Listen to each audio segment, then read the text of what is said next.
আসসালামু আলাইকুম। আজকে আমি আপনাদেরকে বাংলাদেশের পুরনো দিনের 10 টাকার নোট আজকে ভিডিওটি করে আপনাদেরকে আমি দেখাবো। তাহলে দেখুন 10 টাকার নোট।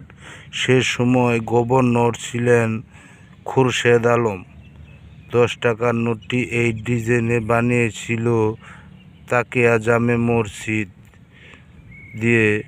এই 10 টাকার নোটটি বানিয়েছিল বাংলাদেশ সরকার 80 দশকে। এই 10 টাকার নোটটি বানিয়েছিল। আমার কাছে 4টি 10 টাকার নোট আছে। সে সময় গভর্নর ছিলেন খুরশেদ আলম।